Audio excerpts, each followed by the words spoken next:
Vous avez une assurance vie? Un fonds en euros? Ou éventuellement un PEA avec des ETF? Vous pensez jouer la prudence, sécuriser votre avenir? Mais sans le savoir, peut-être prêtez-vous à un État qui croule sous les dettes, à savoir la France. Aujourd'hui, on va décrypter un mot qu'on a tendance à cacher derrière des termes compliqués, les obligations, pour que vous en compreniez le sens et également les risques qui y sont rattachés.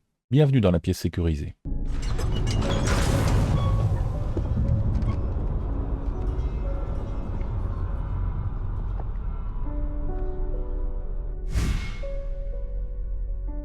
Une obligation, c'est un prêt.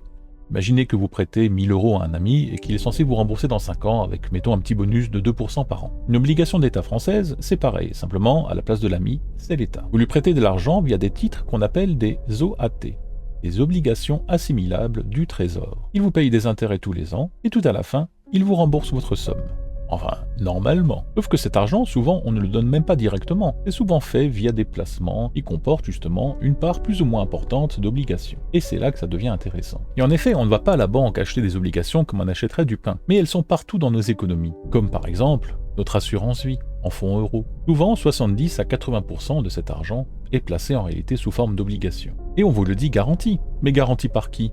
La France. Et concernant les contrats multisupports ou certains ETF, souvent les profils considérés comme prudents ou équilibrés en comportent également, et ce sous des noms comme dette souveraine ou fonds obligataires. Alors comment vérifier? Il suffit de vérifier votre contrat ou votre relevé annuel. Si vous voyez OAT, fonds euros ou obligations zone euro, c'est bon, vous prêtez à l'État. Et vous faites donc le pari sur sa solidité. Pourquoi par moment ça peut être considéré comme étant risqué? Concernant la France, on est actuellement à plus de 3300 milliards d'euros de dette publique, plus de 110% de son PIB. Elle emprunte chaque année pour rembourser l'ancien prêt. C'est comme commander une nouvelle carte bancaire pour se mettre à découvert, pour rembourser le découvert sur un autre compte. Et le problème, c'est que les taux d'intérêt grimpent. En 2021, ça ne valait pas grand-chose, mais c'est plus le cas aujourd'hui. Et ça va s'aggraver. En effet, l'Allemagne, qui a une dette bien plus maîtrisée, va également émettre des obligations. Et il est fort à parier que les investisseurs préfèrent la sécurité proposée par l'Allemagne. Du coup, la France va devoir offrir des taux plus élevés pour attirer les investisseurs. Mais plus de taux, c'est plus de pression. Les entreprises et les ménages vont emprunter à un taux plus élevé, donc ça va leur coûter plus cher. La croissance risque de ralentir, et l'économie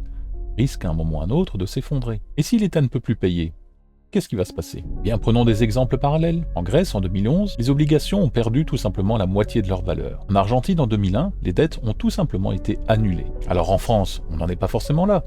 Mais on pourrait imaginer que dans une situation dramatique, les remboursements puissent être décalés de 10 à 20 ans, par exemple. Mais avec une inflation qui, chaque année, continue de grignoter notre capital. Peut-être que les 1000 euros remboursés, dans quelques années, ne vaudront plus que 500 euros véritables en pouvoir d'achat. Mais il pourrait également y avoir une décote forcée. Par exemple, on va vous dire, désolé, c'est la crise, on vous rembourse que 70% de ce que vous avez mis en place. Alors vous pensez qu'on en est loin ?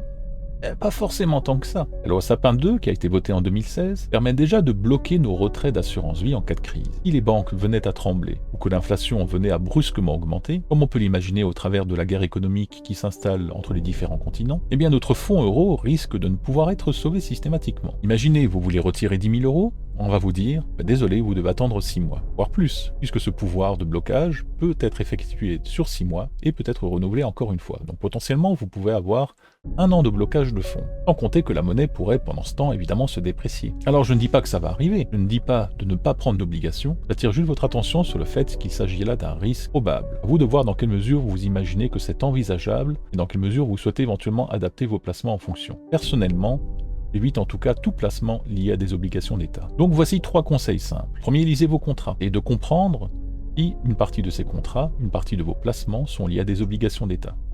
Déjà, c'est la première chose. Ensuite, diversifiez vos placements. Même si leur physique a largement augmenté, je vous en parlais encore il y a quelques mois, je vous disais à 2800, prenez-le, ça va arriver à 3000. Ou alors des actions d'entreprise solides, même des ETF. Mais des ETF sur des sociétés privées, pas sur des dettes d'État. Tout ça, ce sont des pistes possibles. Et enfin, ne considérez pas le passé comme une garantie du futur. Ce n'est pas parce que les obligations d'État étaient intéressantes ces dernières décennies qu'elles le seront les prochaines décennies. La situation économique change.